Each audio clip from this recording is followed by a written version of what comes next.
You've got a business to run, big and heavy products to ship, and customers who need them now. When you've got the right driver and the right equipment, you can bet on a spectacular result. Bennett understands complex logistics and puts the best team, the most time, and the latest technology into every customer relationship. So you can sit back, relax, and enjoy the race. Let us handle the rest. Together, we can move anything. Speed, endurance, desire. For 160 years, Motul has helped engines and drivers go faster, further, and stronger. Tested in the heat of battle, driven with passion, with one aim: to give you superior powertrain protection and performance. Motul.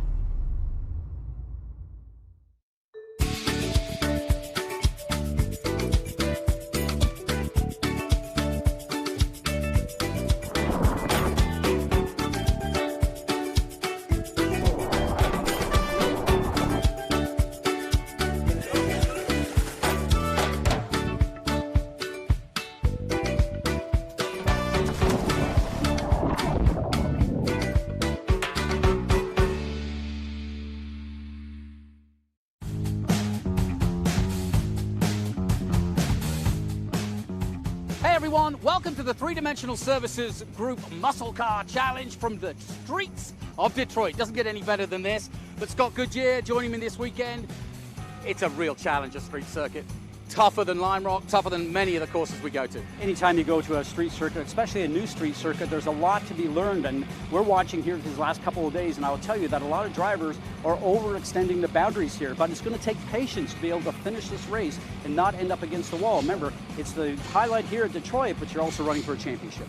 Well, Thomas Merrill took the championship lead, our current champion after Lime Rock, and Matos is still in the hunt, but it's the youngsters, the likes of Connor Zillage, Evan Slater, and many more, all snapping up their heels. But will they be patient around these streets? We'll find out. We'll take a short break. We'll be right back with all the action.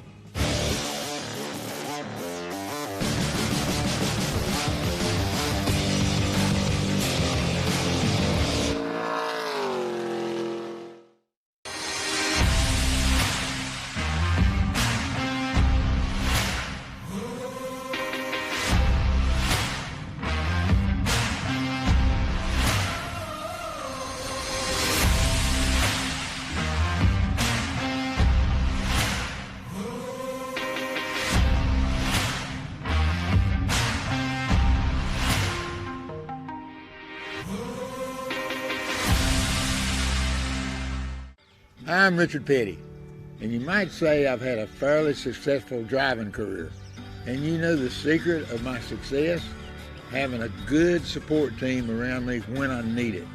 Whether you're a route driver, over-the-road trucker, or you're interested in driving special purpose vehicles, Clean Harbors is the kind of place where you can build a long driving career.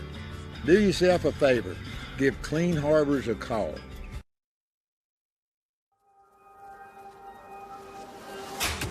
Good is this? Look at this view from Losowski.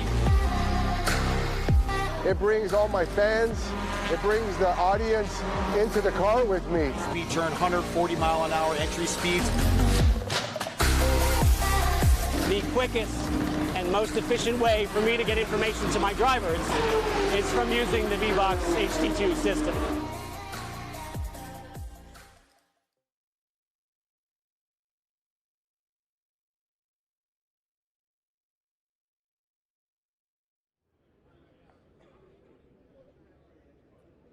All right, ladies and gentlemen, thank you so much for joining us. Here we are on the false grid with our Motul Pole Award winner, a driver we've been talking about for a few seasons here. But come on in here, Connor, because here you are. Well, you got to get a shot of this, Joe. Look at this. Racing with the Chevrolet Camaro at this Chevrolet event. We couldn't have written a better script, and here you are at the pole in probably the most important race we run all year to be pole position. Yeah, most definitely with that. Pole position is going to be super important here. It's going to be tough to pass in the race. So start on pole, and hopefully we'll be able to keep it out front and keep my Silver Hair Racing Chevrolet up front in the Chevrolet Grand Prix. So can't wait to get out there and get this race underway. It's going to be a long 60 minutes here at this street course. I mean, it's super narrow out there, and it's a tough racetrack, so minimizing mistakes and keeping it in between the concrete walls is going to be crucial. So looking forward to it, and hopefully we can keep it out front. Now, something that you need to be aware of, this is kind of a rough track. I think I saw that you had over 10 laps on your tires. They have to race on their qualifying tires. That's more laps than we usually see. Usually you're trying to be under 5, but with the race being kind of to 60 minutes, was that part of your strategy?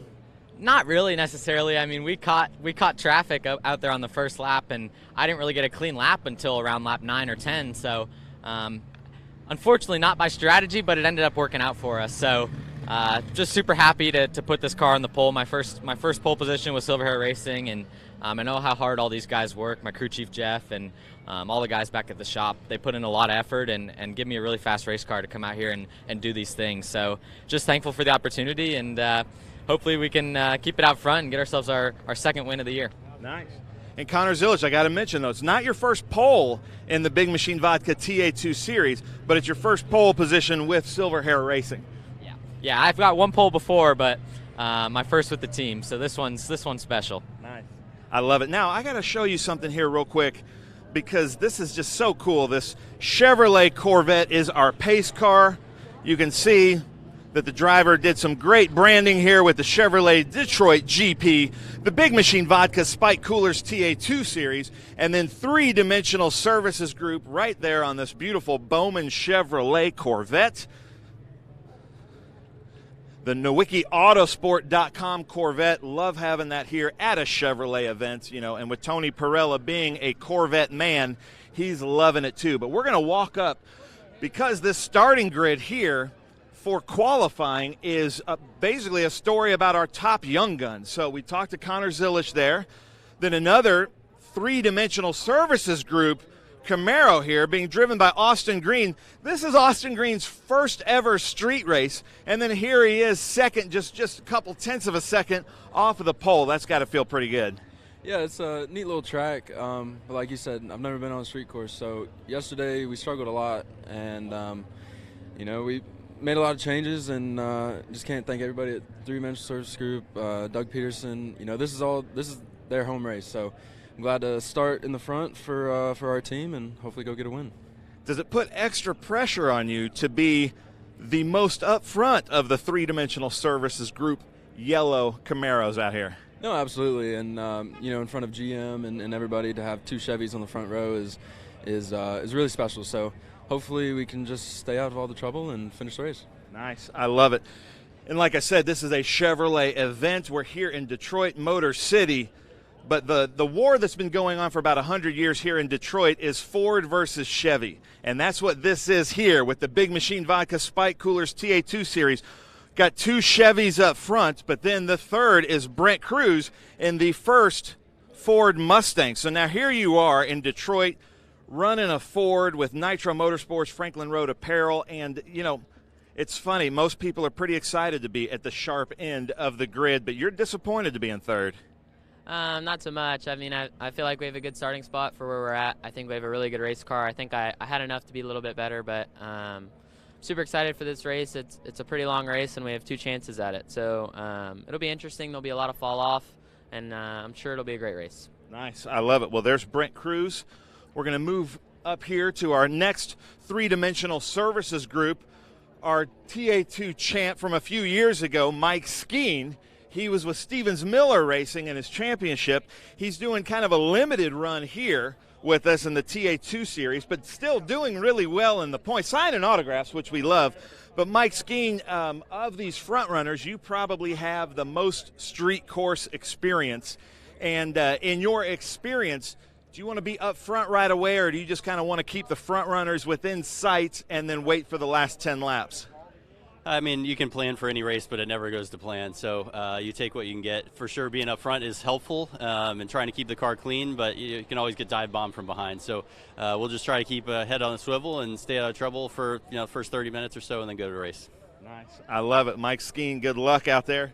Have fun. Then the next three-dimensional services group car, Rafa Matos, the number 88, a two-time TA2 champion, Rafa Matos, street course here in Detroit with three-dimensional services group. Can it get any better than this? It doesn't get much better than that. It's a very important weekend for three-dimensional service group. The headquarters is from Michigan, and we have a lot of guests. We have 3 cars in the top 5, so we're expecting to have a good race. And Doug is also very excited. He's been very fast all weekend, so good times for us. Nice. I love it. Well, ladies and gentlemen, I think maybe I'm live now also on the Jumbotron, so thank you. Hi, welcome. This is our fan walk, grid walk here at the Big Machine Vodka Spike Coolers TA2 series. I think we're about to get going here in just a little bit, so thank you for joining us. We are going to walk down here now, if you don't mind, Joe. Sorry, I don't want you to hurt yourself on these cars, and don't want you to hurt the cars either.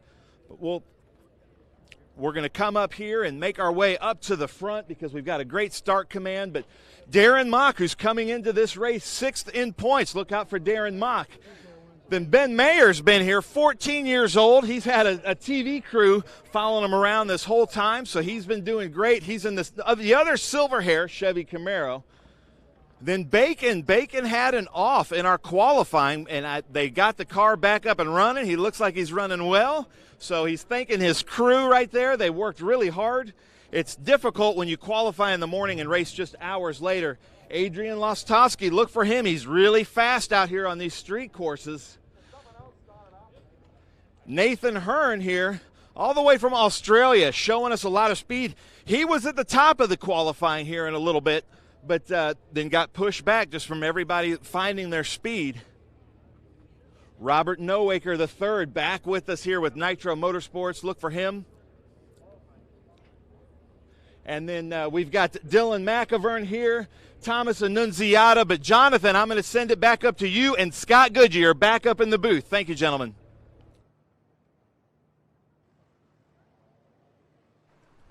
So we've got a good idea now of what is happening before they go out. But let's give you an idea of what they're about to face. Alongside me, Jonathan Green, is Scott Goodyear, the perfect man to have by your side when it comes to Detroit, Michigan and racing around the streets, because you've done it. This, though, is a new track. It's tricky. It very much is. You know, it's a city circuit, as we know, but 90-degree turns on this course versus Belle Isle, which had a lot of weaving turns. So, as you can see, going down the long back stretch now, 7/10 of a mile all the way from turn 2 to turn 3. That's where we'll do the start for today's race and restart. So, on that long stretch, I'll be watching out for going into turn 3, no doubt. Now, a U-turn that we got, and that turn 4 is very cool because it's very narrow, and you get to see the Detroit River at the same time. This is where turns 6 and 7 is a ski jump. A lot of problems we've had going through there, as you know. This turn 8 and turn 9, very bumpy, but this course is going to have no room for error, and patience is going to be the key, Johnny. Yeah, 6 and 7 is the one to look at. That's been where Indy and Trans Am have had their problems in practice so far. We're looking across to your home of Canada, across the Detroit River, and to Windsor in the distance here. Are you homesick? I am a little bit. Just across that river is the best place for coffee, called Tim Hortons. There you go. Well, in terms of getting the coffee right was Connor Zilic. He takes pole with a 1:13.7, the only man in there. Austin Green alongside him, Brent Cruz and Mike Skeen, Rafa Matos and Thomas Merrill. Two interesting combinations. They fought for the championship last year. They're both on the third row, And Annunziata, he's been one to watch this year. He starts on row 4. Dylan McIvern, Nowaker, good result at Lime Rock. Nathan Hearn said he could have been pole in that 29 had it not been curtailed. He will be coming through, the Australian. Lostowski lines up on row 6. Caleb Bacon, he caused the red flag in qualifying. He starts in the 6th row. Then Ben Mayer, the youngster, and another youngster, Darren Mock. Goikberg from Canada, Josh Sargé, Marks, Jade Buford. Lots to talk about with Buford. We'll talk about it in a moment. Thad Moffitt, first time on a street circuit, the grandson of Richard Petty, Barry Bowes, from Austin, Texas, on row 10. And a little further down, Doug Peterson. What a day for him and the Three-Dimensional Services Group. He is the sponsor of this event, that company doing a heck of a job. Tom Sheehan, Jim Gallagher, Matt Perrant, Ty Young, Michelle Abate, the only female for Ghost Energy in the race. Bruce Raymond, Luke Rumberg, Evan Slater, and Daniel Suarez did do practice. He won't take part in the race. That's where we should be. Let's go to Ben. Well, so excited to be here with Keith Shane, the CFO of Three Dimensional Services Group, here all over the greater Detroit area to deliver the most famous words in motorsports. Well, we're gratified and just excited to be here to welcome race fans everywhere on behalf of the Three Dimensional Services Group back to the streets of Detroit. We're very, very excited, and I hope everybody else is too. Let's hear it. Drivers, start your engines.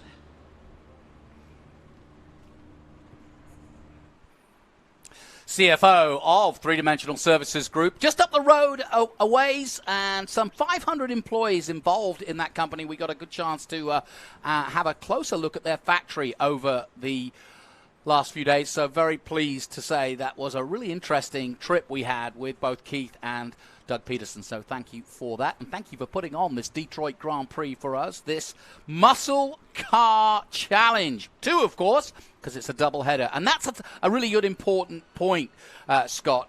We've got a race today, and it's all very well going hell-bent for leather, but you've got to do it again tomorrow, so you've got to be careful on the machinery. And really first time for the Trans Am drivers to have 2 races in one weekend. So we saw that a little bit just in qualifying this morning, because there was an opportunity for a driver to have to do some repair.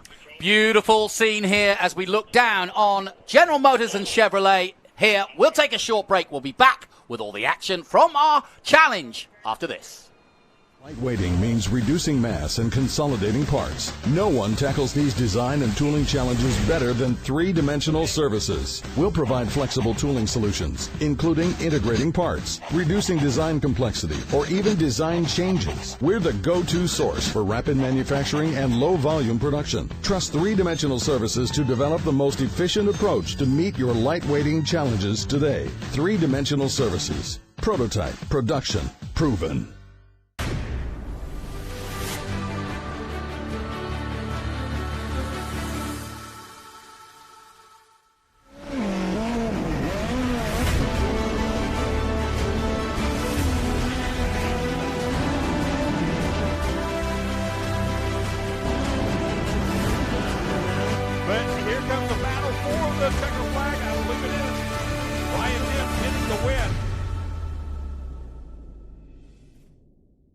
We're at a commercial break.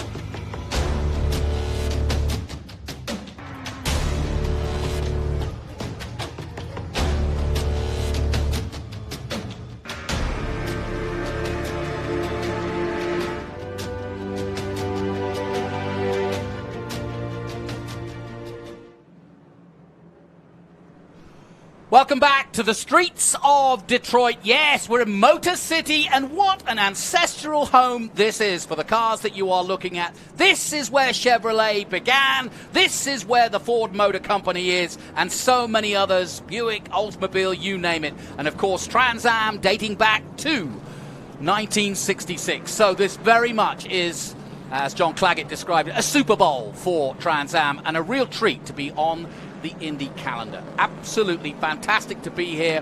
I think you're going to enjoy this circuit as we head down the Jefferson Straight. This is actually where the start finish will be. We decided for safety that we'll start down this back straight rather than at the start of the start finish.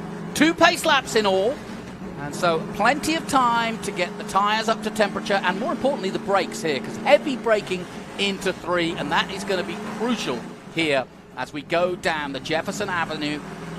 On normal days it's about 30 miles an hour down there, past the Marriott, past various different churches, and it's a very scenic place. As you can see from the V-box on the bottom of your onboard, we'll be on board with the Hawk performance of Adrian Lostowski. You can see where he is on track coming up to this very crucial turn 3, and Scott, this is where it's all going to happen.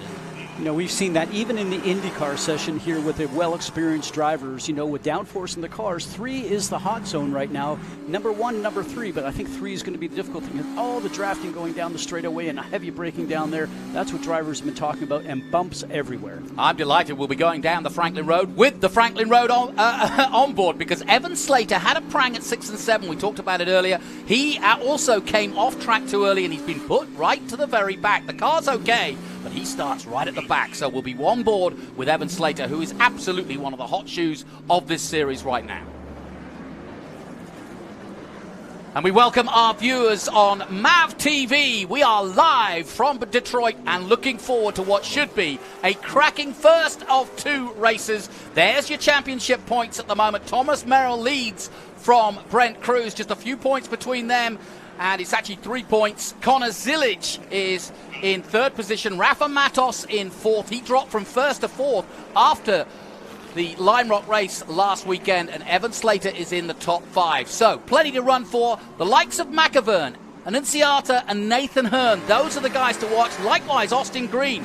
He has had a good run so far. Let me give you the story so far, because at Sebring we started out at the end of February, early March, with Matos winning, and of course that was a real bounce back for him, having lost the championship narrowly to Merrill. Austin Green was 2nd, and Connor Mosack, racing currently in Xfinity, was 3rd. NOLA, we went to New Orleans. Cruz won his first race of the year. Nathan Hearn was 2nd, and Rafa Matos 3rd.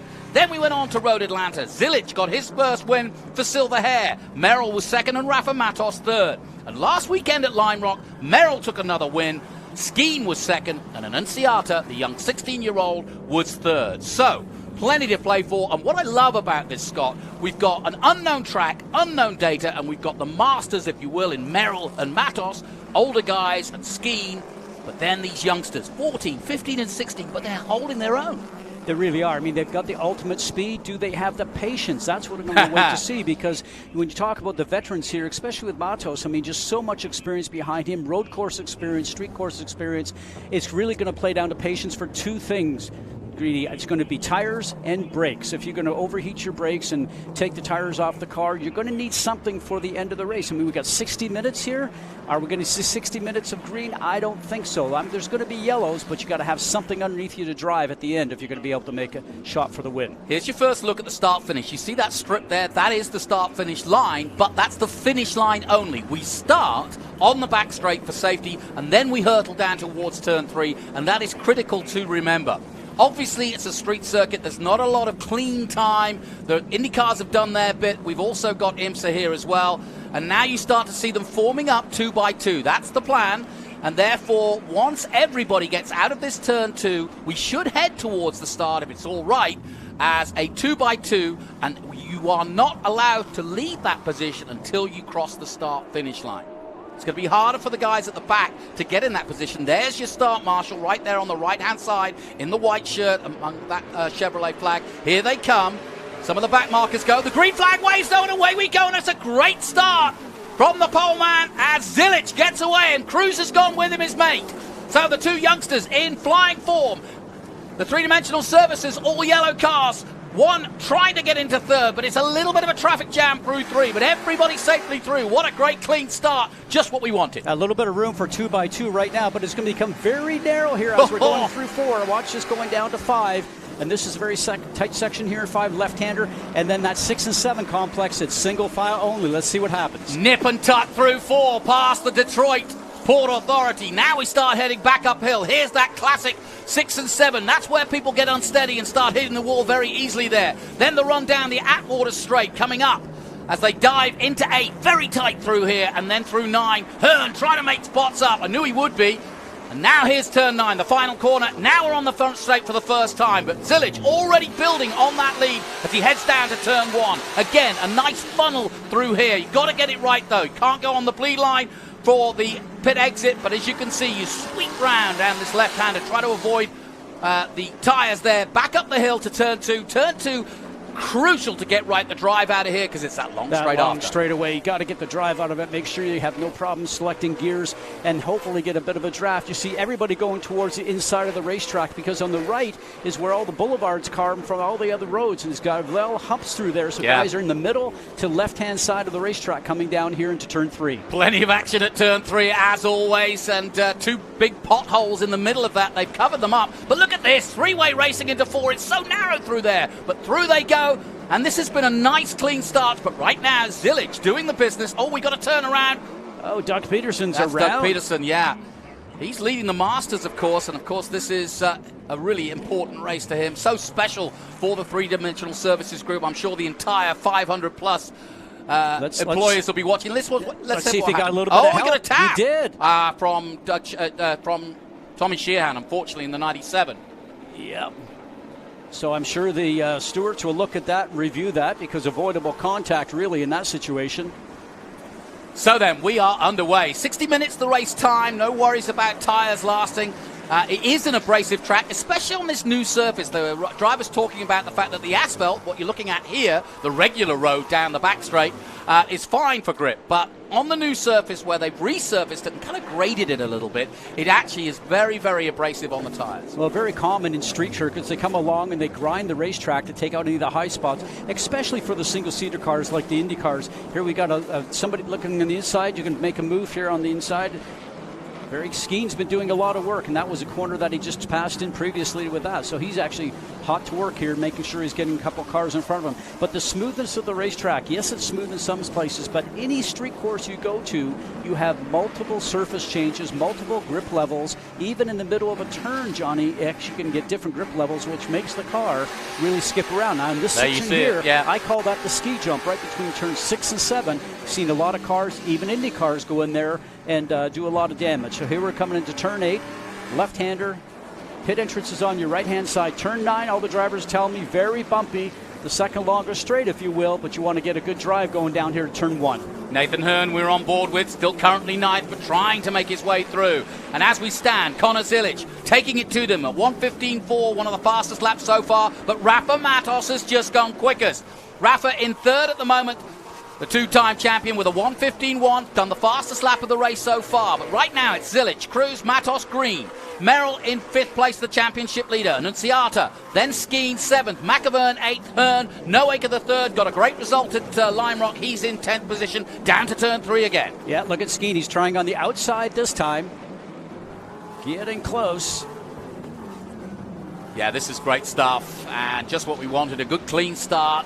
And Annunziata under pressure right now, and you can see at the back of this group, Nathan Hearn in that Cube 3, number 29. The Australian has been absolutely on fire since he got here. He is the TA2 champion, but he was telling us he also is the champion of S5000, which is the single-seaters, and the Americans will all know about Formula 5000 of old. Well, Hearn is a champion in Australia and has won 4 of the 6 races around the streets of Australia, so highly confident about racing streets.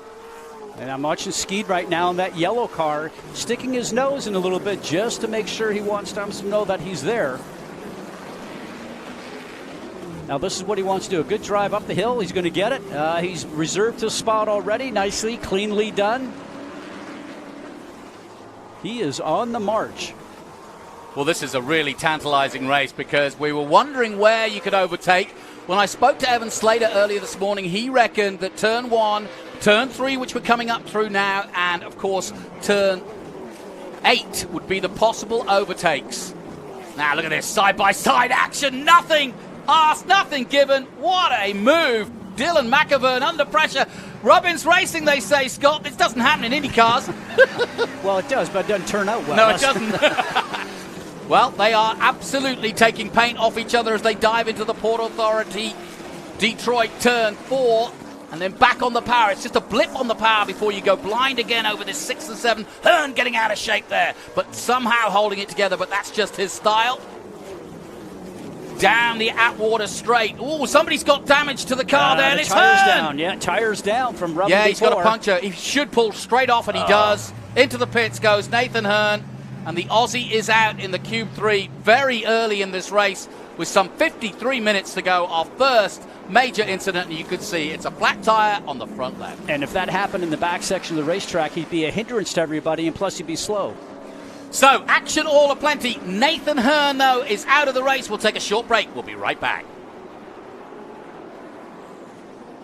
Yeah, you can see it's a puncture. It doesn't look as though he's got much suspension problem. The rim's broken. Will he get him back out, do you think? Oh, yeah. Yeah, I think they'll get him back out, I think. Oh, yeah. So, he'll be right out. the action is fast and frenetic. We saw Misha Goikbert, there he is in the number 10, making a move. Misha currently in 12th position, just behind Caleb Bacon. Caleb Bacon, you were saying, did cause the red flag in qualifying, but now we can see the work going on. I think it is. That's the Miller Racing team doing their work. But yeah, Caleb Bacon got out, no problem for the car itself. Just a little bit of damage in the bodywork in the back. He got that fixed. So now you got one new tire on the left front here, and he'll be back out on track. And what he's hoping for is a yellow to bunch everybody back up again. Well, he hasn't lost a lap. The important thing is, I think right. he's gonna come out midfield, but he's not going to lose a lap. So that's good news for him. As we look at Brent Cruz, the number 70 for the first time, down the Jefferson long straight. And as you mentioned those ripples, I was talking to Thomas Merrill about them. You see them now. Watch as he goes from street to street. Literally the car rolls through this straight. So sometimes it kind of upsets the car, especially if you're going to try and overtake. There you see a good example of it. And all the drivers have to find the part of the track that works for their car underneath the braking, underneath the bumps. I mean, you can only need to be over sometimes 6 or 8 inches, Johnny, and all of a sudden you find a smooth place on the race course. And when I was talking to Brent Cruz this morning, he said that's the key thing, is finding the smooth areas under braking. And he noted that turn 3 is definitely the place it's the bumpiest, and you're going to feel it the most because you're going the quickest, and you hopefully want to make that pass going on the inside of somebody that you've been following. I'm on Ethan Slater watch because he started at the back. He's up to 19th already. I knew he would be a factor. He was very confident. He said, I'll just have to side my way through, and that's exactly what he's doing. So that shot there gives you a little bit of hint of the elevation change that we have here. We have that elevation change from 4 to 5, and then 5 up through 6 and 7. But even coming here 8 to 9, it doesn't look like a lot in television, but when we walked it, remember, it's really dramatic. And also the surface changes that we talked about just a little bit ago, so much of that going on, that back section complex. Oh, big off! Is that? No, that's the 86, and that is Mike Skeen, of all people, one of the most qualified. Hearn took avoiding action. He went down the runoff. There you see him. He's got back on, but there's Skeen still stuck, and that's bound to bring a safety car out because Skeen is not moving anywhere, and it looks as though he's trying to pull it back. He's got power, but he's got suspension issues, and it looks like a puncher, and obviously big damage to the front. All this happening at turn 1, 50 minutes to go. And one of the most experienced drivers, especially at street circuits, has pulled into a position now he has got going again.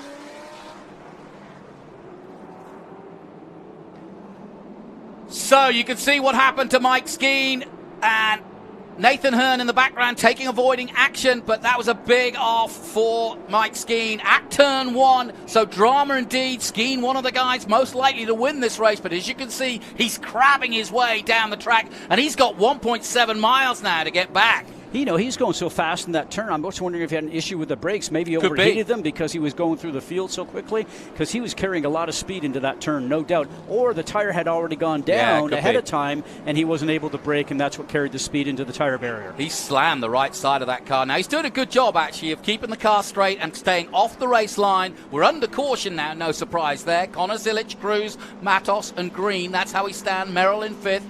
Dylan McAvern 6th.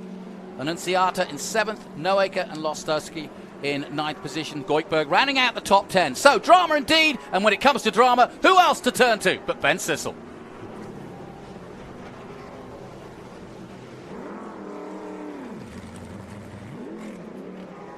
All right, so I'm here in the pits with Joe Stevens. Nathan Hearn was moving up the pack, and then it looks like he got kind of a hit on the side with his wheel, so he came in quick change.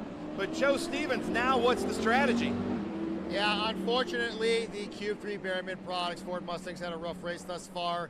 It looks like a little contact with either the wall or another competitor. Clean, hard racing caused that tire to go down in pit lane, but unfortunately we're a ways back. But I trust Nathan will get everything that he can out of it.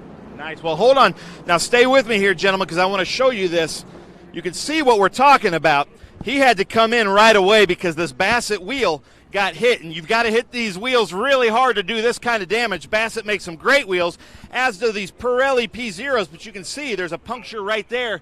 I don't know how he was able to limp it in, but he's back out there, and if you know anything about Nathan Hearn, an angry Nathan Hearn is a very good driver, so watch him to move up through the field. Jonathan Scott, I'm going to send it back to you. Thanks, Big B.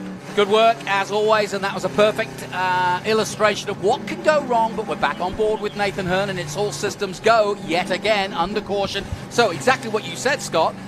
He needed this caution to not put himself back into contention, but certainly to get himself in a position where he's on the same lap, he's not looking for position, he's got work to do, but he's still in the race. Well, and very important just for everybody that thinks they have some speed but maybe didn't have a good qualifying. It bunches the field together now, so you have not as far to travel to try to get to the car in front of you. That's the positive. The downside of any time you have a full course caution is, we know the saying, yellows breed yellows. So, I mean, if that's the situation, we'll wait to see what happens. Well, I mentioned Evan Slater. Well, he is, as we said, making his way through, and this is a good opportunity for him. We're on board here with the Franklin Road Evan Slater car, the number 6. And as we mentioned, Evan Slater had an incident in qualifying at turn 7, slammed into the wall, turned the car around. Not too much damage. I went and looked at what they were working on, and I spoke to the team owner from Franklin Road Apparel, and that, of course, is Ken Twaits, and he said the car's okay. And Evan, of course, affable as ever, and also a young gun, so he doesn't care. He said, throw it on, I'll side my way through. And here he is, 17th at the moment. Cool. Tire's going to be a little bit cooler now. If you're starting to overheat them just a little bit, take a chance for the brakes to cool off a little bit. All this is a little bit of unknowns. Guys have driven that, obviously, Nashville, and they understand a little bit of what the car needs on a street circuit like this. I'm going to hasten to say this is probably a little bumpier race course than Nashville was, and some elevation changes that we see here. The drivers just don't have an understanding about how the car is going to react in the last 10, 15 minutes of the race. And as a driver myself, you always want to have something underneath you that if you're shooting for a position, or especially if the win, if you're coming off a full course caution, you've got tires and brakes underneath you to be able to go accomplish that. It's going to be an interesting restart. Zilic a winner already this season, Cruz a winner, and Matos a winner. That's the top 3 for this restart. And then Austin Green, who's also been a big player in the championship so far. Really, really important to get the restart right. And again, they'll restart single file down the back straight. And again, that'll be the run into 3. I was talking to Thomas Merrill about that. He's a little nervous about just how easy it's going to be to get into turn 3. That beautiful C8 Corvette taking us around the streets of Detroit. Yep, we're in Motown, where we belong, because this is where the motor car from America came from, and this is where the industry has had so many ups and downs and great years, some fallow years, but the likes of GM and Ford and so many other manufacturers have managed to keep going, and here we are in 2023 celebrating Chevrolet and celebrating what is a fascinating battle between these two youngsters, who I'm sure there's a lot of IndyCar owners and people from Chevrolet, Toyota even, looking at these youngsters. We've got some already signed to contracts with junior NASCAR teams, and that's what's so exciting about current day Trans Am, is that we've got youngsters now who are using their time to do street circuits. Remember, NASCAR are going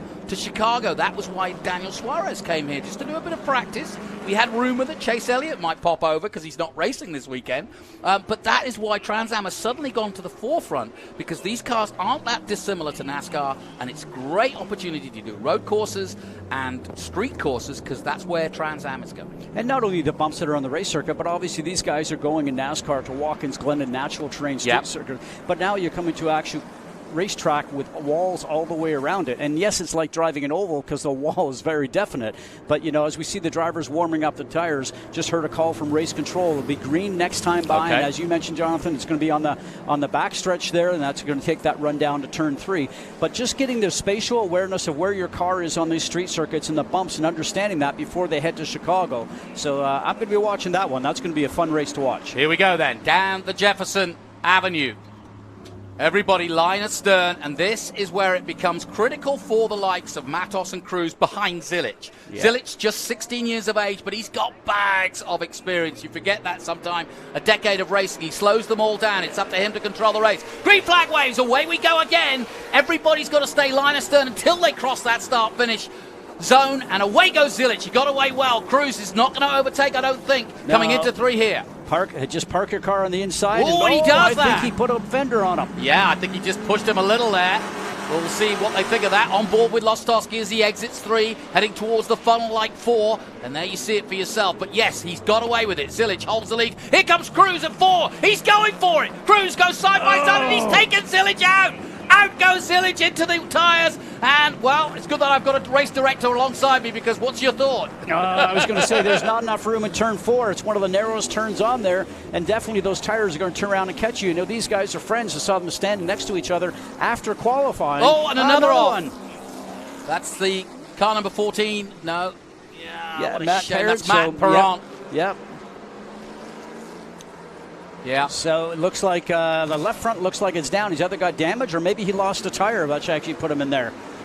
So Zilic has got back out and going, so that's good news. Zilic is going, and that might come into consideration if they consider Cruz's move a little too heavily. But there's Justin Marks, first time we've seen him. Ty Young just getting overtaken there into turn 1. So drama indeed here with 41 minutes to go.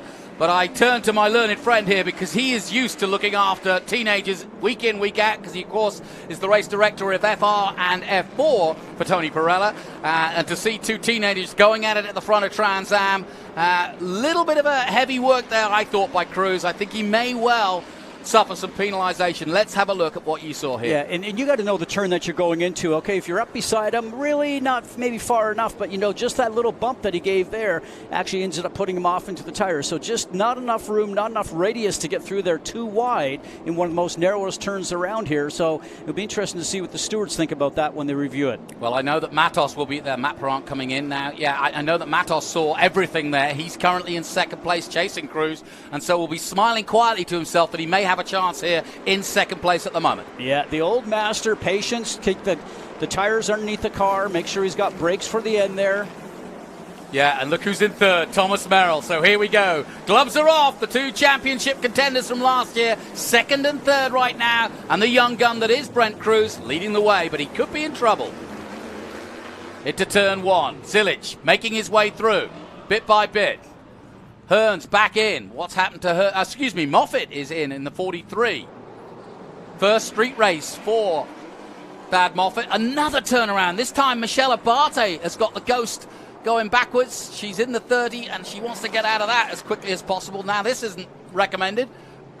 Well, actually, she didn't want to go down and turn the car around. Actually, where she was, nobody would have seen her. She could have come back a little bit further, obviously, and then got right into the opening of turn 2. She was doing such a great job backing up. But actually, I applaud that, because if she went down to try and turn the car around, somebody could have come around there through turn 1. And she's visible, more importantly. Yeah, giving her some more line of sight. Here's what happened. Yeah, she got lucky not hitting the wall, but she was backwards. Yeah. Nobody else touched it, and then she decided, right, I'm not going to go that way because I'm going to blindside somebody.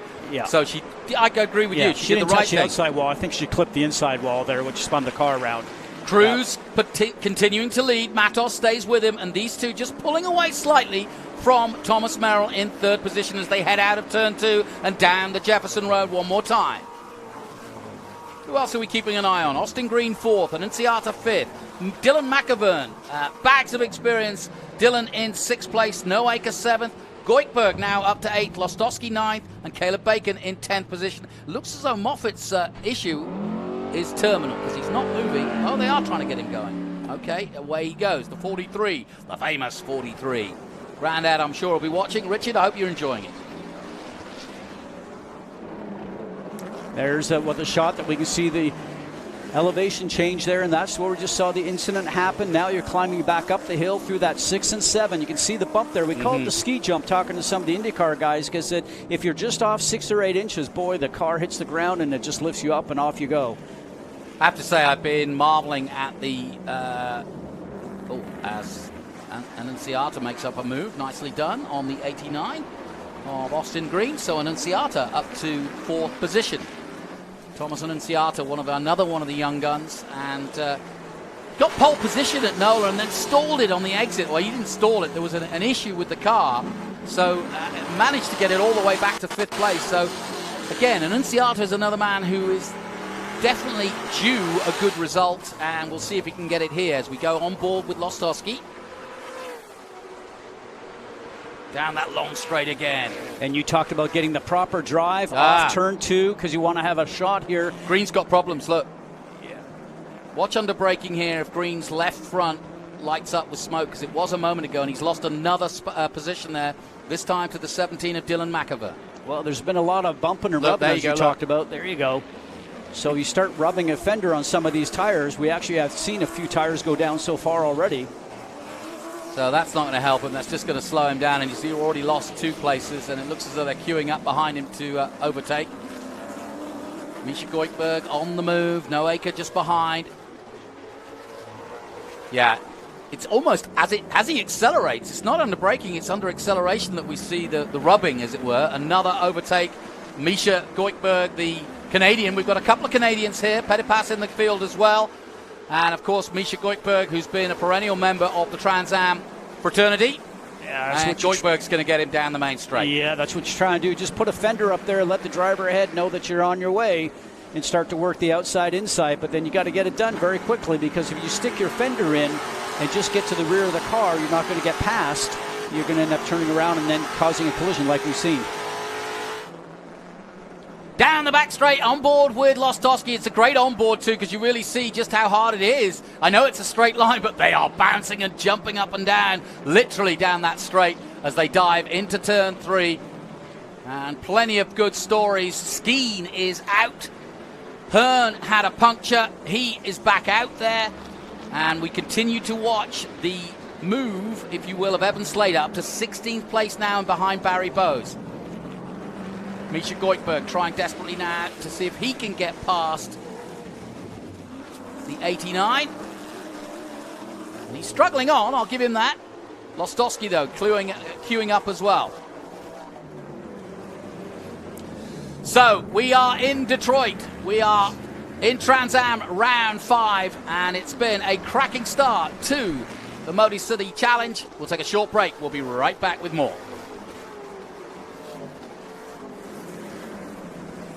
So it's intense, isn't it? And there's still 35 minutes left in this. And as you said, it's a risk and reward, isn't it? You want to fight hard. You want to be the racing driver that you truly are. But you know you've got another 100 miles tomorrow. The car's got to be good. Well, this is where the car's changing too, Johnny, because the fuel's starting to burn off. The car's getting lighter. You feel a little bit better about it.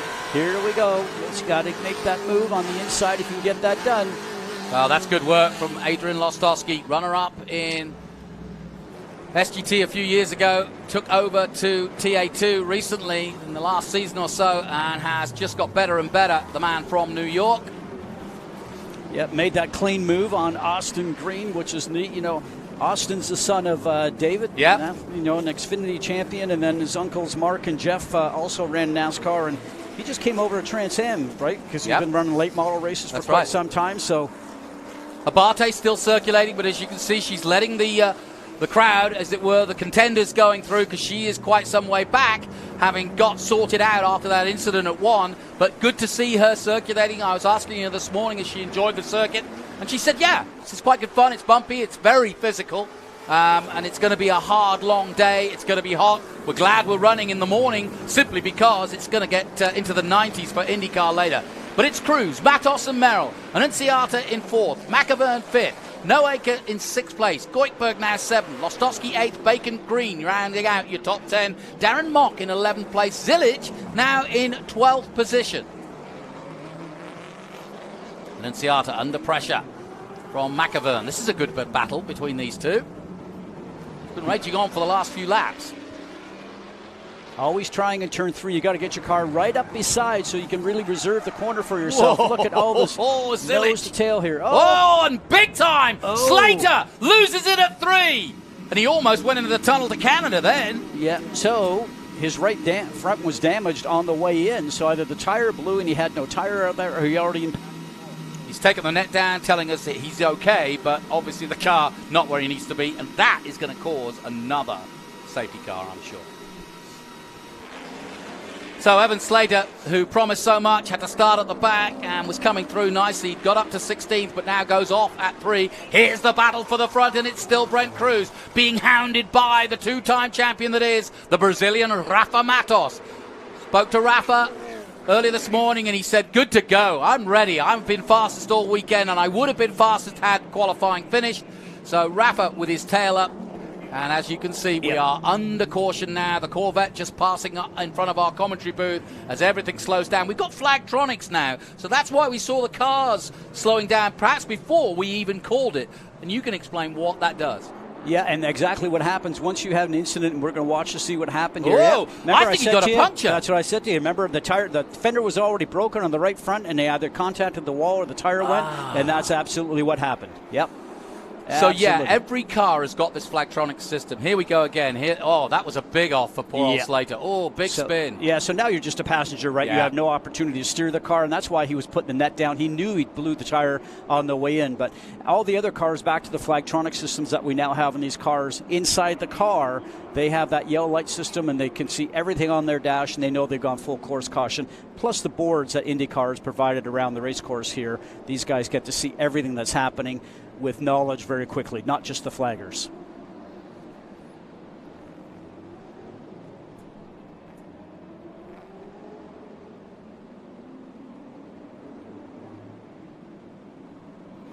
Well, as you can see, we are under caution yet again. Brent Cruz leading this race from our two-time champion, Rafa Matos. But we're under caution for a simple reason. Sadly, Evan Slater has gone off at 3. But let's head down to the pit lane and see what the latest is with Ben Sissel.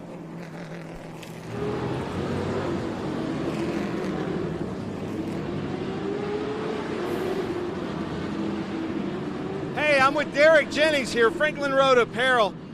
Crew for Evan Slater. Looks like he just went hot down that long straightaway. What's the driver saying? He said the brake pedal went to the floor. He said the brake started acting a little funny the lap before that. When he went down through there, he said it just went to the floor so he couldn't get it stopped.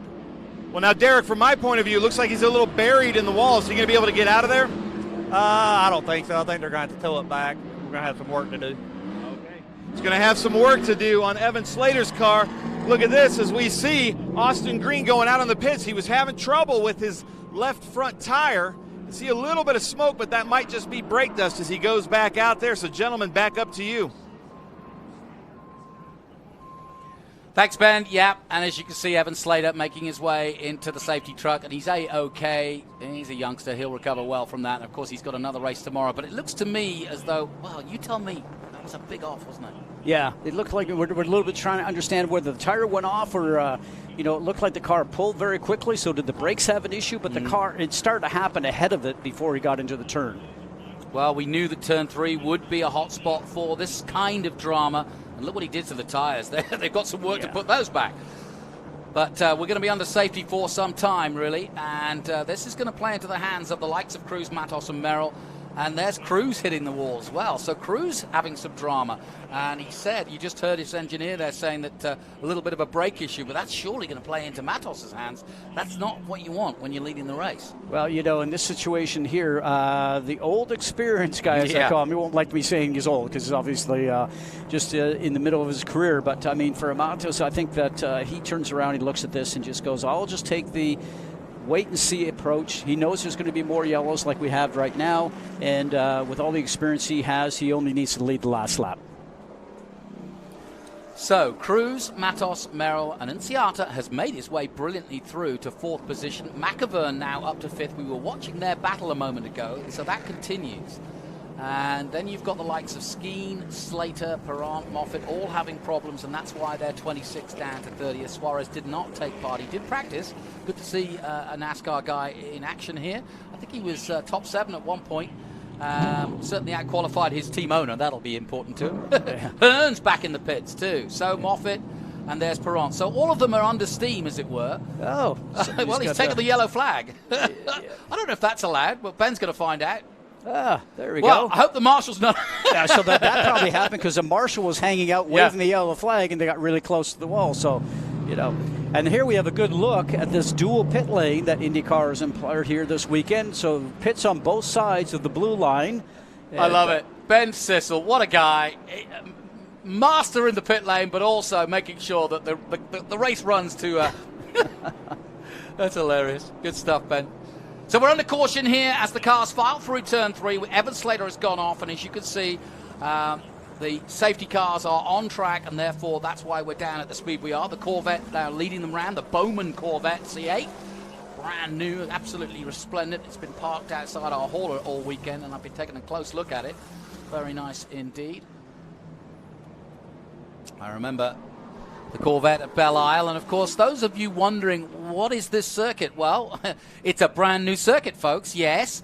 And I've got the perfect guy to talk about. The old Formula One used to come here, and IndyCar used to come here to the street circuits for many years.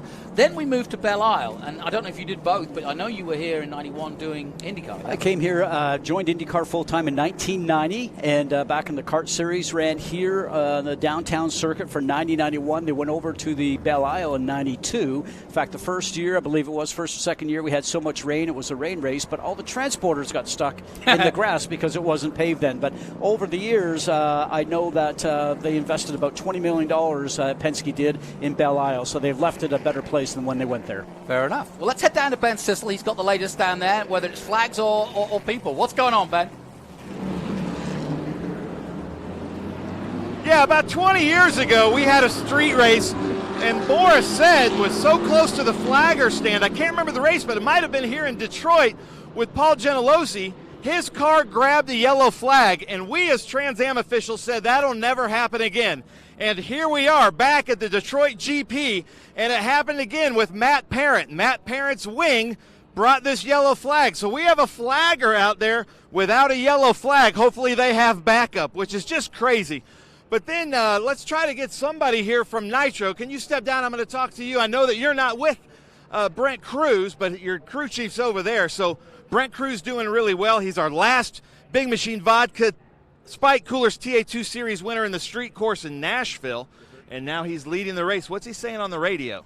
I'm on another car. He's saying a lot. He's telling them that how the car's working, and it's going really good. He's just trying to keep up the pace and the speed and everything like that. And what a spectacle this three-dimensional services TA2 race here at Detroit is. Are you enjoying it? Yes, sir. I am enjoying it. I'm enjoying this weather as well, too. Nice. Cool. Thank you very much. Gentlemen, back up to you. Brilliant work, Ben. Doing the flag marshalling himself. Yeah, let's see if we can get that marshal down and get his flag back to him, but I'm sure he'll have a backup. But the big news story for me, and let's not wrap over this, because Brent Cruz is leading this race under caution, but he hit the wall really heavily. Yeah, a little grazing of the wall, and we've seen here now quite a few tires go down, so anytime that outer fender starts to rub against the tire itself and the sidewall, what have you, that could be a bit of an issue. But it was a graze of the wall. It didn't look like he pointed it in at all, so he should be okay. And certainly he will know how his car is feeling, just even on these formation laps that they're coming up and that are waiting here to go back to green. And as you mentioned before, the restart's going to be down on the backstretch where we did the initial start, and that's where the start and restart is taking place, and the checker flag is done over here on the pit straight, as they call it. But, when I talked to him after qualifying, it was very interesting just speaking to him. You're obviously just 15 in March and so focused and so mature for 15 years of age, but you could see the disappointment in him because he was looking over, he's saying, okay, I did not get the pole. He was a few tenths off, and he goes, I was just off a lap or two. And as you know, the session stopped early because of an issue on the track, but that's how driven this young man is, and I've been very impressed with him in having an opportunity to talk to him. And they were looking at the F4 program a little earlier in the year because he wanted to get so much more experience, single-seaters also. So here's a young man that's certainly going to be doing this for a long time and have a brilliant career ahead of him. You talk about that. This race used to be the Motor City 100 for Trans Am back in the day when Tommy Kendall and many others were making their way. Willie T, you name it. Ron Fellows. And what is interesting is that Brent Cruz is already a TRD development driver. He's been spotted by Toyota in NASCAR. They kind of keep an eye on him. They're bound to be watching him today while they're in St. Louis in NASCAR. But that's the point, is that we've got these young drivers, and already Chevrolet, Toyota, and Ford are all looking very closely at all these youngsters and sometimes saying, okay, we're going to put him under our wing. We're going to help you out. Come and Brent was telling me that he works with some of the NASCAR drivers, works out with them as well, gets on their regime of working out, goes to some of the races as well, and he's still racing dirt. He's still doing midgets and some dirt track racing. So he's got a very busy schedule as Brent Cruz, but if you're looking for the next potential, Daniel Suarez or whoever you can think of, or whoever I asked Ben Mayer, another youngster, who his favourites were, and he said, well, I've got 18 in NASCAR. No, it's like You know, but what you're saying, NASCAR's doing the same thing that Formula One's done for years. IndyCar started probably about 10 years ago, and they have the Indy Lights, as they call it, or Indy Next right now, actually in Indy cars, and they've been doing the same thing, obviously, with the Xfinity Series. All these up-and-coming drivers, you need to be experienced when you get to the top levels because you need to be ready to go at that point in time. As you can see, it's a rotten day at the office for Nathan Hearn. The Australian from New Queensland is back in the pits again. And so, yeah, I mean, once he went out the first time with that puncture, it was never going to be a big day. But, well, the traffic lights aren't working here. They are all green right now, and we're under yellow. So there you go. Just a shot of the city. We're in downtown. Look at the Renaissance Center on the left-hand side. Very cool. Oh, there's Slater's car coming back. Let's head down to Ben. He's got one of the engineers. What's the latest, Ben? Jason Bowser, who's talking to Thomas Merrill. I did speak to Thomas before the race, and he was really upset. He could never get a flying lap in there, but now he's really moving up. And no offense, Jason Bowser, but you're kind of built like Bowser in Mario Kart. But what's your driver saying? He ain't saying a whole lot right now. He's got a pretty good car. The brakes are going to be a big issue. I think it's a big issue for everybody. But so far, so good on that end. But, yeah, I think he thinks he has something for these two guys in front of us, so we're going to see. It's going to be a heck of a run. Well, we got about 20 minutes left here. We're going to see what we got. Now, Brent Cruz is up front. Thomas has one car between them, but if you remember at Nashville, the last race, when he had to come in and you guys had to ratchet strap repairs, would Thomas like to show Brent something here maybe in this next street race? Probably not in this race. You see, we got a race tomorrow and stuff, so no, Thomas is by far not that guy, and he's just going to race him hard. Perfect. Well, there you go. Some good information from Bowser. Thank you very much. Gentlemen, back up to you. Good work as ever, Ben. Thank you. And interesting to see, brakes. And explain that a little bit, because Merrill not complaining that he's got no brakes, but worried about that. Well, and if the brakes start to get warm, the pedal starts to get long, and it's very difficult to be consistent where you want to brake, and especially on a bumpy race circuit when, you end up going an extra 6 feet deeper than you really wanted to, and then all of a sudden you can't get the car stopped, and either you end up grazing the outside wall, maybe like we saw Brent Cruz do, or maybe you end up going down the escape road. But we talked at the beginning of the show, the two limiting factors are going to be here. Number one, patience, not making a mistake. But it's tires and it's brakes, Johnny. And then I think that's why I'm so impressed right now with Rafa Matos. He's running behind. I don't think he's using up his car. He's using up equipment. You don't want to get too close because you're getting all that heat from the car in front. And so right now he's sitting back there. So will he go like we saw, I think, back at Sebring when he turned around and got the advantage on the restart and was in front and stayed there? Because maybe you want to go off and lead at this point in time. We're going to have just under 20 minutes when we go back to green.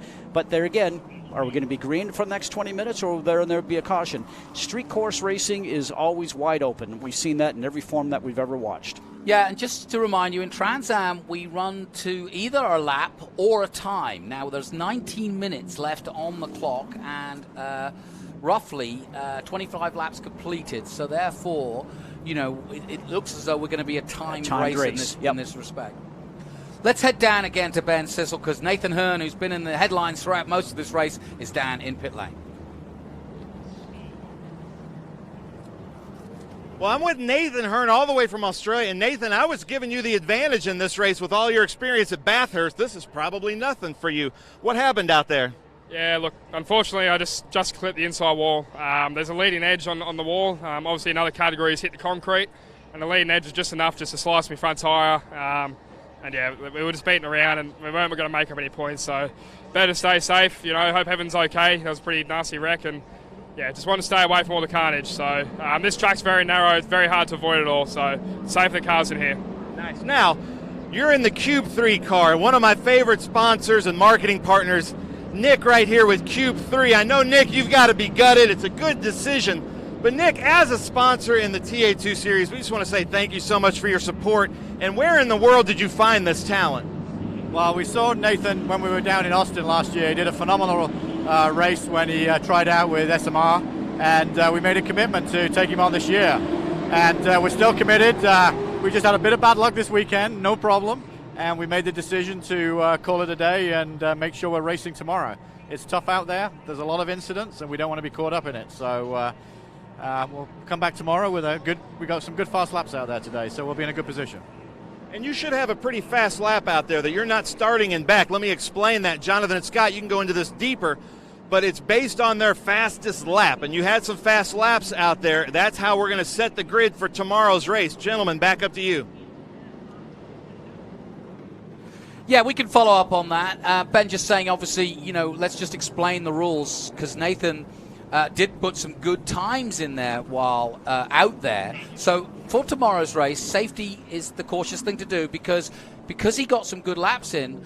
The grid for tomorrow's race, which will be longer, 75 minutes, is based on the fastest laps of each of the drivers out there today. So, Nathan Hearn could still be qualified quite well for tomorrow's race. Well, from what I'm looking at right now, from my data, he's 10th on the grid for tomorrow. Now, guys might go quicker, so he might move back a little bit, but being in the top 10, it's still winnable by that point in time. We saw obviously Tad Moffitt right here looks like maybe some more work done on the car. The shot previously, you saw all the work going on repairing that tire barrier. That's still the delay. They're saying maybe still another couple of laps before we return back to green. Now, you being the typical racing driver you are, you already came up with a solution, which is if you had a problem, if you were racing in this race and you were Thad Moffitt or any of the guys, you might go out like Thad is going out now and try and put some new tires on, set a fastest lap, or at least set a lap that would put you high up the grid, regardless of where you finish. And Nathan could have done that, except he mentioned he got some damage on the car. Yeah. So if you're way out and you're not going to get points or anything of that nature, come in, let your team send you out towards the back or a spacing in there where you can go and put about 4 or 5 great laps in, and maybe you end up on the front row because you got new tires in the car and take advantage of that. The car is light on fuel because you burn the fuel off throughout the race itself, and get yourself in a great spot for tomorrow's race. But obviously Nathan had some damage on the car. That can't happen for him, unfortunately. But that's what I'd be doing. Is the car faster without as much fuel or not? Oh, absolutely, yeah. It's definitely lighter. Obviously, the brakes are going to be a little bit warm, but new tires, as long as you get some clean laps and you've got the opportunity, maybe go and set a good flyer.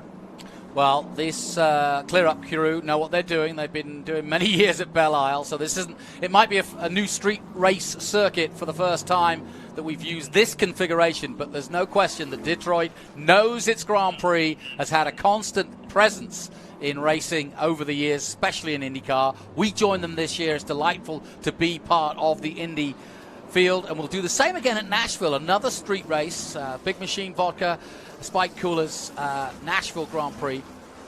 Let's head down to Ben again. He's got Thad Moffitt's team. Let's see what the latest is.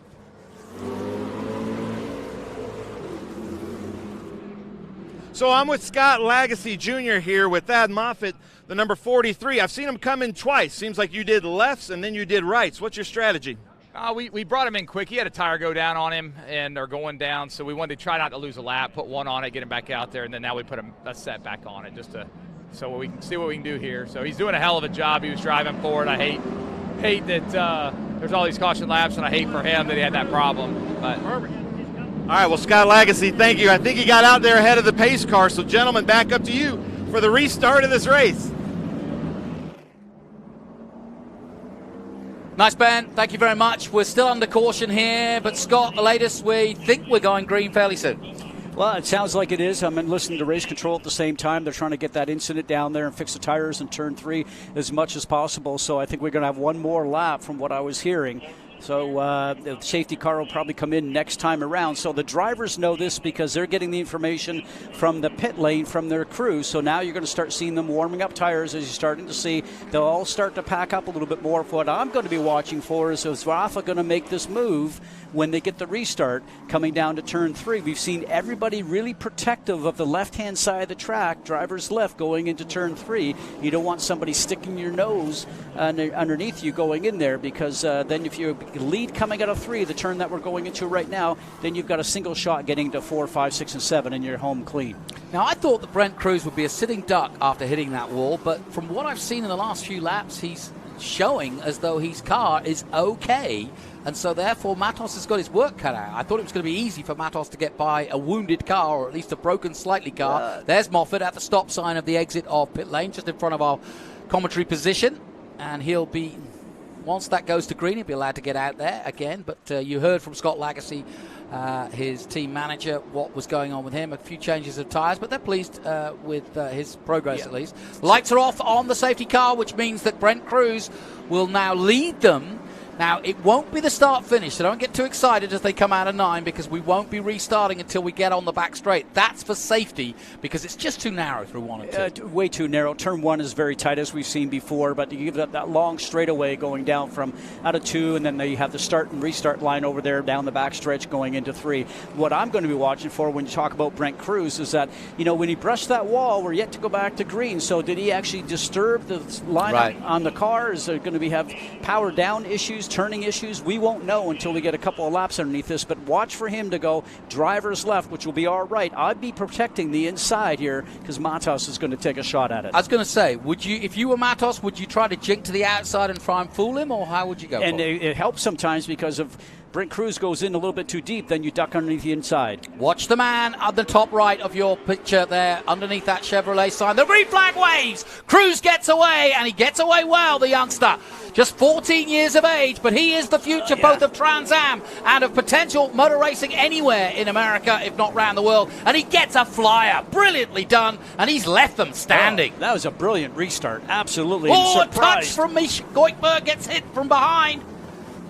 But Goikberg recovers. Lostowski it is who's behind him. Zilic on the move. He's got past Lostowski. How far can Zilic get, I wonder? He's in the top 10 now, having had the lead and then dropped back the pole man.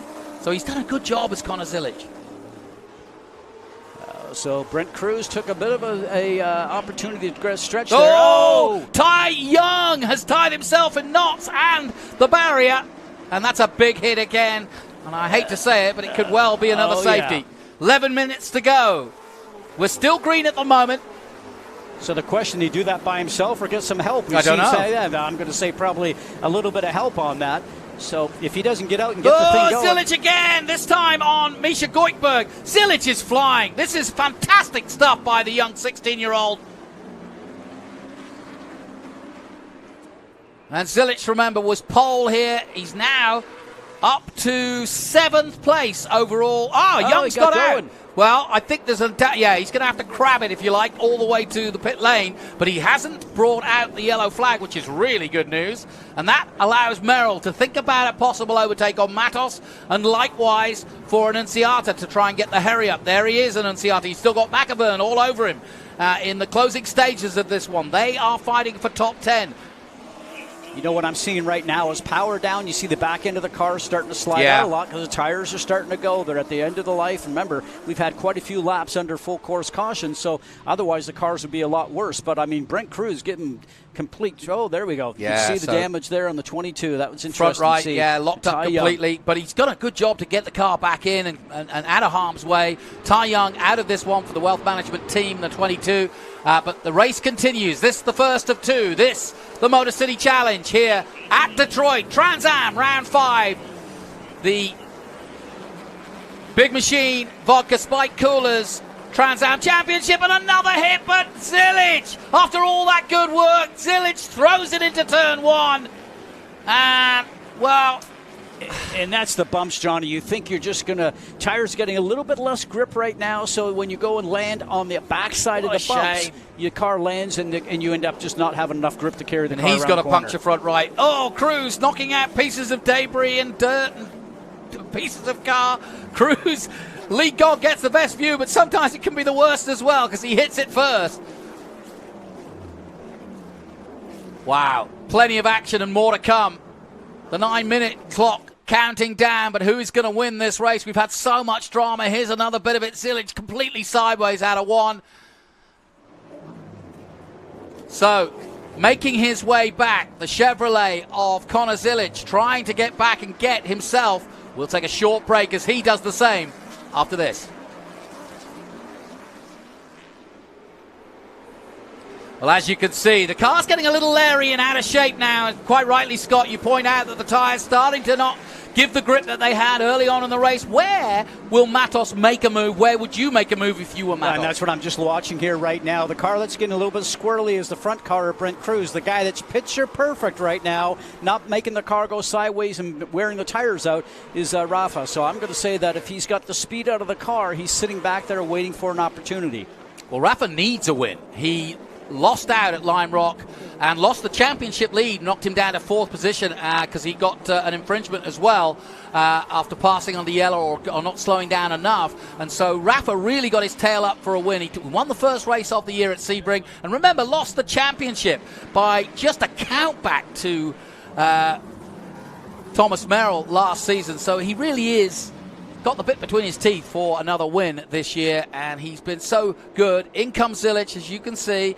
They'll change the tyre, and he may just put out some new tyres and try and go for a fast lap. That's what we were talking about earlier, but a real shame for Zilic. He'd done all the hard work to get up to a top 6 position, and then it all comes to naught. Merrill losing out now as these two starting to pull away, starting to stretch their legs in the closing 7 minutes. Merrill, I don't think, unless there's another caution, is going to be able to catch him. Annunziata and Dylan McAvern may just catch Merrill, though, to turn 1.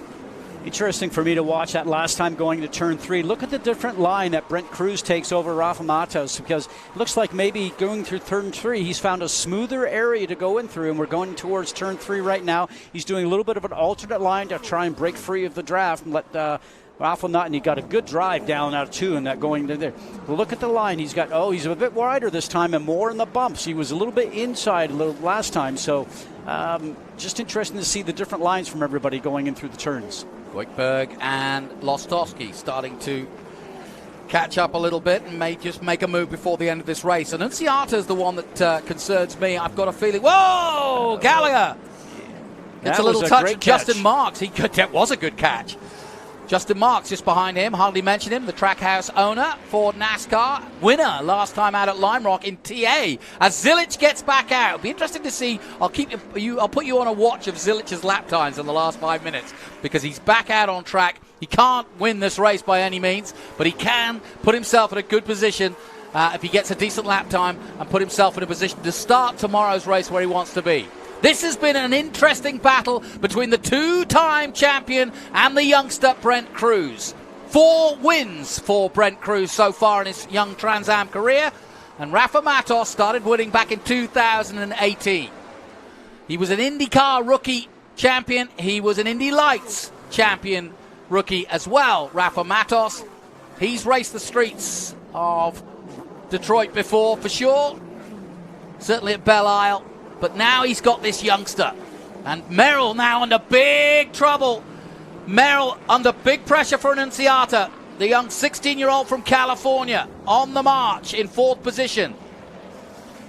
So then, plenty more action to come from this last 5 minutes. But who's going to win this race? We wait with bated breath.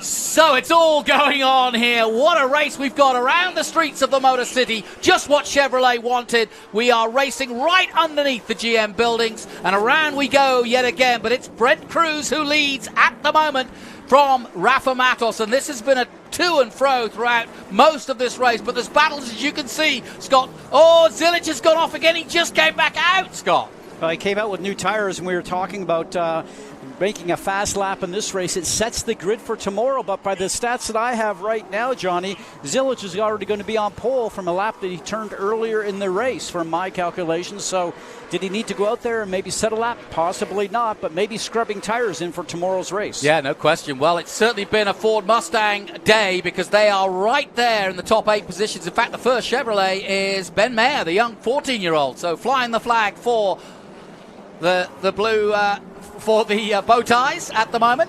And Merrill under pressure from Annunziata, as you can see in the white there, the number 90, putting the big hurt on Thomas Merrill. But then again, Merrill, the champion, won't be intimidated by this. Just love watching the cars go through this section. Yeah. We talked about it, so bumpy. That we call the ski jump there, going through turns 6 and 7, coming out of there, and you can see the downhill. The car falls away from you there. The road cambers off. Power down is like a huge issue for everybody, including the IndyCar guys. Going through 8 now, head towards 9. That dual lane pit lane is just there on your right-hand side. The finish line is on this stretch here, so this is where they're going to be racing to, right there for the finish. Well, then Asta also coming up on traffic as well, so that's a problem as well for the leaders. But as you can see, Merrill doing a really good job as he exits too. Now the long straight. This is where Annunziata will try and get a bit of a slipstream, try to tuck himself behind and look for a way past at turn 3. Don't think he's close enough. Look at the lead that Brent Cruz has built in the last few minutes. Yeah. He is way ahead now of Rafa Matos. He's turning laps. That last lap was just under a half a second quicker than Rafa, so it looks like now he's built himself a 2-second gap. And maybe he just left enough for the brakes and tires on the car, and then he sat up on the wheels, we called it, just to set some time here. Now that we're just under 3 minutes, knows that the checker's very close. There's Darren Mott making up a spot, the number 51. Good to see another one of our youngsters going so well. But he's in a good battle with the 75. And they're not giving each other any room. Ben Mayer, of course, another youngster, and is the top Chevrolet, so he won't want to give up a position at the moment to the man behind him, that's for sure. Back comes Zilic. It's been a rotten day for Connor Zilic, but he'll regroup. Maurice Hull, his team manager, I'm sure will have a word. Brent Cruz, though, on his way to victory. His mum's here, his stepdad's here. It's a family affair for the Cruz family. They are very, very loyal to him, and he has paid them back with fantastic results. And this would be his 5th Trans Am win. But I think one of the most special, because it's never easy at a new circuit where you've got no data, where the team really can't help you, and it is up to the driver's skills, isn't it? Well, all comes down to, as you say, patience, taking care of tires, and also taking care of the brakes. And the young gun, as we say it, the 15-year-old right now, has been very impressive, because it's not easy sometimes when you're young to make sure you're conserving the car. Annunziata now under pressure from Dylan McIvern. McIvern taking a slightly different line, trying to do every which way to get up on level terms with him. It's just so few places to overtake. It's going to be the white flag next time by, and it's been an intriguing start to the weekend, and it's only just begun. We've got double the fun, Scott, this weekend, because we do it all again tomorrow. So all these drivers right now understand from their teams where they are in the grid for tomorrow. When we talked about that, we know that right now we got Connor Zilic running in the front, but Brent Cruz looks like he's going to start right behind him on the front row tomorrow, along with Mike Skeen and Rafa on the second row. So it's going to be interesting to see for that race again tomorrow, just how that's going to play out. This is so neat to have 2 races in the same weekend, the back end starting to step out, as we talked about with all these guys. These things are a beast to drive. As you know, there's no driver age in these cars that we talked about before, just like 550 horsepower on these cars, and so much horsepower you can spin the tires if you want. And like I always like, the traction control is really in your right foot, Johnny. So and you have to do that throughout the whole hour of event. Annunziata is still looking as though he might try to make a move on Merrill, but he's running out of corners. Into turn 4 they go. Last lap then. Brent Cruz leads the way. We're watching this intriguing battle for the podium. Annunziata in 4th. Merrill, the championship leader, trying to hold him off in 3rd position. Meanwhile, Brent Cruz has got a good substantial lead over Rafa Matos, and that's how it's going to end. 2 corners to go then. But the leader here in Motown, it's been some absolute Motown magic for Brent Cruz. He's going to cruise to victory here out of turn 9. And the winner is Brent Cruz. He crosses the line to victory down Franklin Road, and it is the Franklin Road sponsored man who's going to win here. Well done to Brent Cruz. He wins in the number 70 for Nitro Motorsports. What a day for him. What a day for Nitro Motorsports. Absolutely excellent. Matos takes 2nd place for the 3-Dimensional Services Group. The Michigan company that, of course, have sponsored the Muscle Car Challenge. Cruz waves to the marshals and the fans and takes their adoration for what has been a brilliant run. And Thomas Merrill will take 3rd position and extend his lead in the championship. But with Cruz and Matos there, it's going to be interesting going in to the next race tomorrow. We'll take a short break from Detroit. What a race. Join us after this.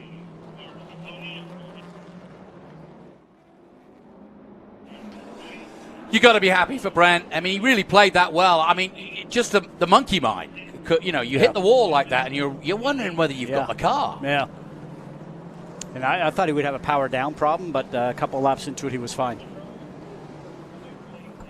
That was impressive. And I tell you what, you know, Scott, you know, you're a historian like myself, and you study of the sport. It's days like this when you go, do you remember when Brent Cruz won in Detroit? Yeah. And now look at him doing what Chase Elliott or so many others are doing. And he could literally, at 15, he could do anything. Well, if you think about IndyCar, Detroit, Elio Castroneves got his first win here, climbed the fence for the very first time. You can't think that Chip Ganassi's not looking at this guy, or I don't know, Bobby Rahal, anybody. They're all watching him. And I tell you what, one happy man is going to be both Nitro Motorsport Tuckers are here, and of course, Ken Thwaites from Franklin Road Apparel. That's a great result for them. So well done to Brent Cruz coming out of the number 70. Talked about a little bit of the rub of Brent Cruz's car, but what's interesting there is the cars are all really in perfect shape, ready for tomorrow. That tells you experience and did a great job on the racetrack. So, all congratulations. You can see the Toyota logo on his the front helmet, just chin of his helmet, yep. And it's on the back of the car as well. There we see him. Got the braces on. Hey, kids, if you're watching, you too can live the dream. It's right in front of you. 15 years of age and already a mature and absolutely focused professional racing driver. The smile says it all. He's still a kid after all.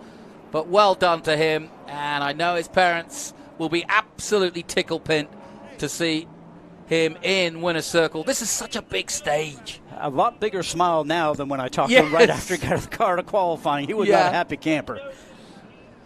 There's Thomas Merrill out of the car in the 26, and I'm sure he'll be pleased for him because there's a great camaraderie. There's Rafa Matos out of his car in the 88. So that's your top three. They'll go down to winner's circle, but that concludes our coverage of the first race anyway. And don't forget, we're going to be back again tomorrow for another longer race, in fact. And what's by your rough assumptions? Who's going to be up the front? From what we see right now, Connor Zilic will be on pole. In the front row will be Brent Cruz, and then Mike Skeen and Rafa Matos in row 2. Robert Noraker and Thomas Merrill will be on the third row. That's your top 6.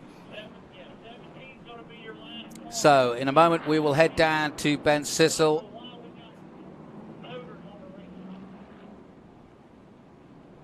Brent Cruz has won in Detroit City. He is the Motown Magic Man. Let's head down to Ben Sissel. 2 street courses in a row. Unbelievable. How does it feel? I mean, this wouldn't be possible without our Lord and Savior Jesus Christ. I just want to say thank you to this whole Franklin Road Apparel crew. Everybody at Nitro just did an incredible job. To be able to hold pace like that and go faster our last couple laps it's incredible, and it wouldn't be possible without this whole crew. I want to thank my whole family for everything they've done for me, getting me here. Ken Thwaites and Franklin Road Apparel for getting me on this race car. I mean, this thing just looks beautiful.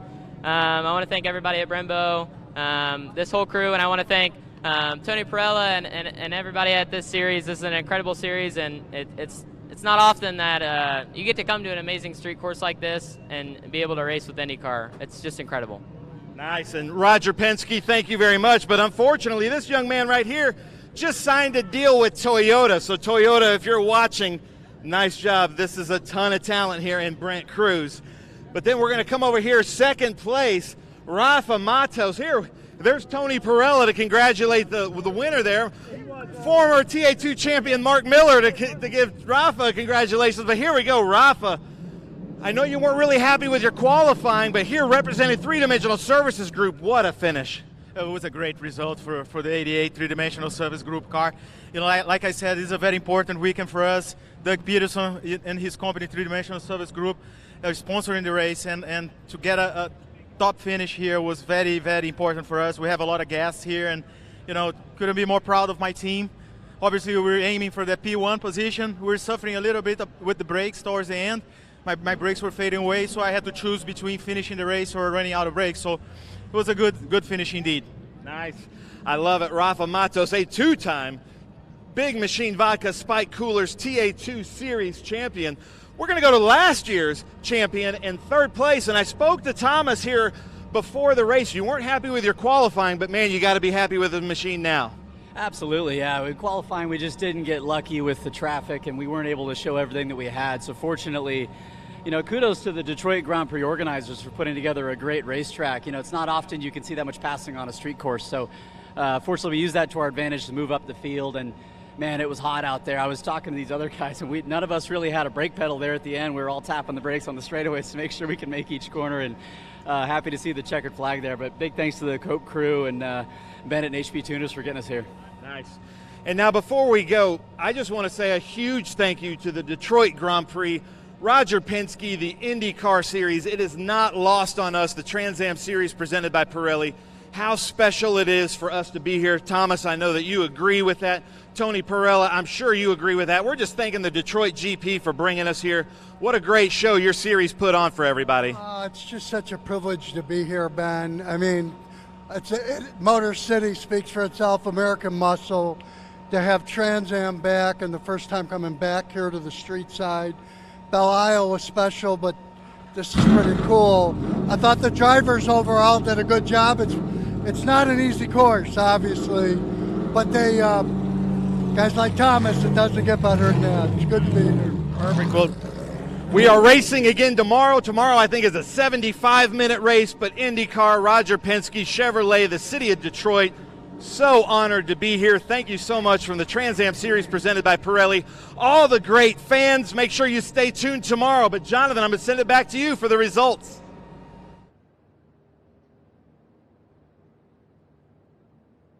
So, confirmation of the results then. Brent Cruz for Ford wins for the Franklin Road Mobil 1 Gear Wrench team. An excellent victory over Rafa Matos, two-time champion, and our current champion in third place, Thomas Merrill. And Ciata in fourth position, holding off Dylan McAvern. Noaker in sixth place, Goikberg seventh, Lostowski eighth, and Darren Mock ninth position, and Ben Mayer, another youngster, and the first of the Chevrolets in 10th position. 11th, Caleb Bacon, Buford, Marks, Gallagher, Barry Bowes from Austin, Texas in 15th, Sargé 16th, Austin Green all the way down in 17th, having qualified so well. Doug Peterson, the Master, I think he's won the Masters in 18th position. Tom Sheehan in 19th, Lundberg in 20th.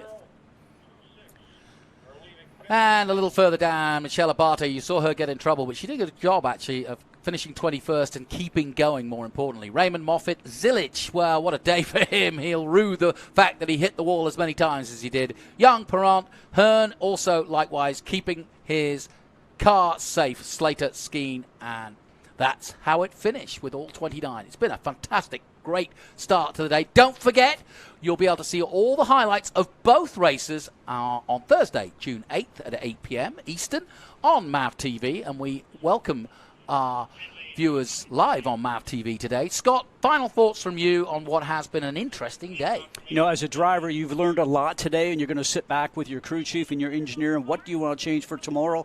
Obviously, we think Rafa's had some speed, but has some brake issues towards the end. They'll work to cure that for tomorrow. But Brent Cruz, I mean, picture perfect right from the very beginning all the way through. He looks like he's going to be on point tomorrow to have another great start. But, you know, the front row, as we mentioned, with Connor Zillage and what have you, I got to believe that we're going to see some more young guns go after it. And if we can watch and see guys like Rafa Matos sit back and just be relaxed and patient, maybe he takes a shot at it, because, you know, he's chomping for a win here because he's fallen back a little bit in the championship here, and he's a contender for the overall win for the end of the year. So they'll have a lot of work to do tonight, and I'm looking forward to seeing what we have for tomorrow on day 2.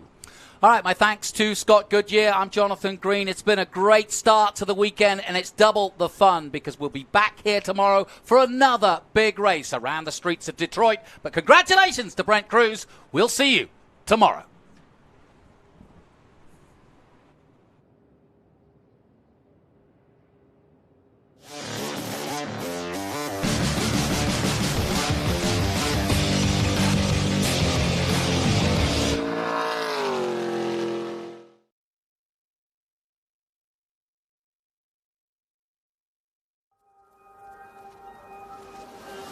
How good is this? Look at this view from Lostowski. It brings all my fans, it brings the audience into the car with me. Speed turn, 140 mile an hour entry speeds. The quickest and most efficient way for me to get information to my drivers is from using the V-Box HT2 system.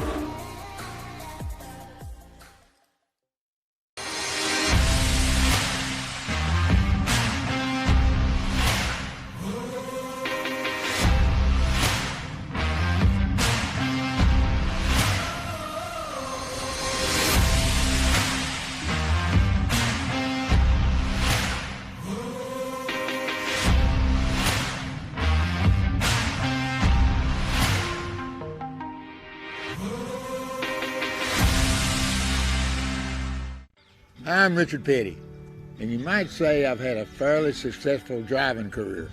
And you know the secret of my success? Having a good support team around me when I need it. Whether you're a route driver, over-the-road trucker, or you're interested in driving special purpose vehicles, Clean Harbors is the kind of place where you can build a long driving career. Do yourself a favor, give Clean Harbors a call.